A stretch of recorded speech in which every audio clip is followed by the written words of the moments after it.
garabka dhalinyarada heer qaran ee xisbiga wadani ayaa habeennimadii xalay waxa uu magaalada Berbera uu kulan kula yeeshay mas'uuliyiinta dalladaha ka dhisan magaalada Berbera ee taageera xisbiga wadani. Kulankan ayaa ujeedkiisu ahaa diyaargarowga doorashooyinka fooda ee nagu soo haya, waxaana kulankani ka soo qayb galay mas'uuliyiin kala duwan oo ka socda xisbiga mucaaradka ee wadani. waxaana ugu horreyntiiba halkaasi ka hadlay garabka dhalinyarada xisbiga wadani ee gobolka Saaxil iyo sidoo kale mas'uuliyiin kale, waxaanay soo dhaweeyeen mas'uuliyiintan heer qaran ee garabka dhalinyarada. saad wada ogsoontiin waxay nala joogaa hogaankii xisbiga wadani heer qaran oo ugu horeeyo gudoomiye Cabdirashiid Jaamac iyo si fiican baynu gobolka ugu soo dhaweynaynaa inagoo dhalinyaradii xisbiga rajada shacabka ee wadani. waxaanu leenahay gacmo furan ku soo dhawaada waanad mahadsantiin. dadka berberi waxaan u sheegayaa garabka dhalinyarada dadka berberi waxay doonayaan isbedel. dhalinyaraduna waxa weeye awoodda koowaad dalkan wax ku badbaadiyay oo cod kale leh. marka waxaan leeyahay waad mahadsantihiin.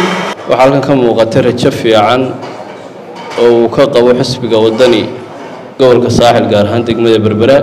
garbaha qura ee xisbi ku duula waxa weeyaan dhalinyarada rag iyo dumarba.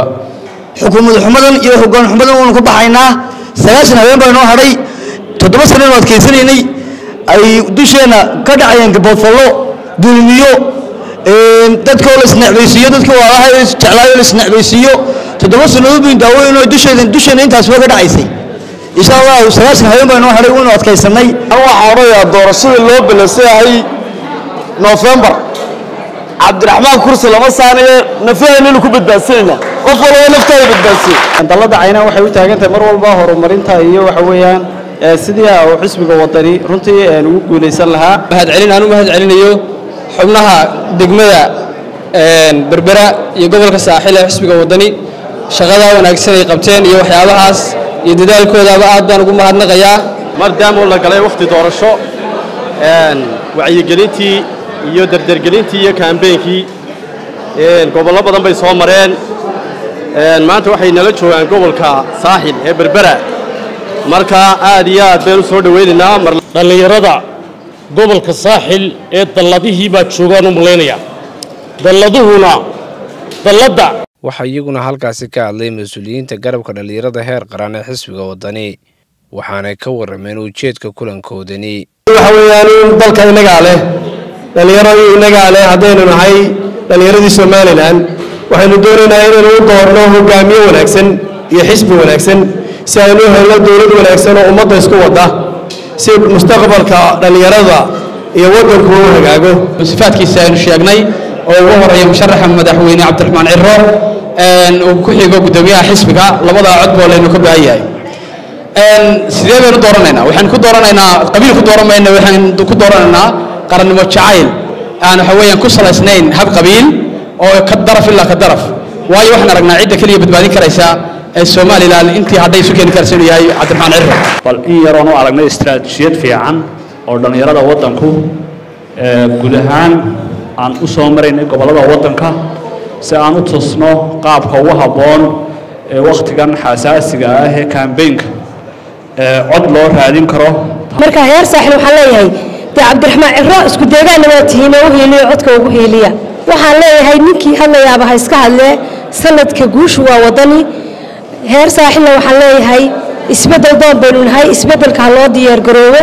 anagu sanadkii 22kii iyo 23kii baa halkan waan imi kulamo waan ka qabanay, laakiin caawa kulamadii hore aan Berbera ku qaban jirnay uu ka duwan yahay kulankani. uu ka baaxad weyn yahay, uu ka ballaaran yahay. waxay la macno tahay inay Berberi isbedelkii iyadu hormuud ka tahay maanta. ididilaad wanaagsan baa aniga gashay kulamadan geli jirnay ka koobnaayeen kullay doodayaal waaweyn oo culus oo heer Saaxilan waxa weeyaan xisbiga imika bushiinkiisa ku soo biireen oo ragga dhaqaajinaya ordayo weeyaan.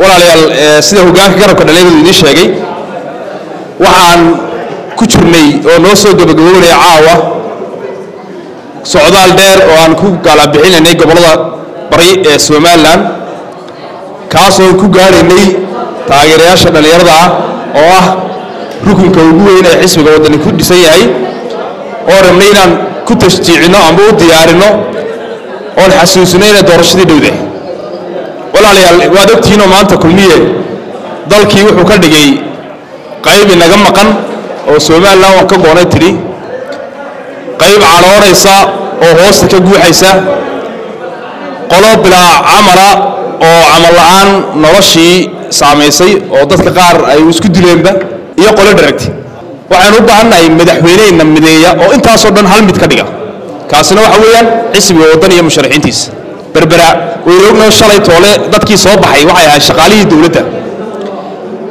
khadar baan kala mid ahay xabadaashe haddii shaqaalaha dawladdu uu qaban waayo sharcigu marka ay kulmiye soo dhaweynayaan ma qaban karo sharci qabanaya ma jiro in wadani ayna soo dhaweeyaan shaqaalaha dawladdu Cabdirasaaq Qaasin telefishinka Saab Berbera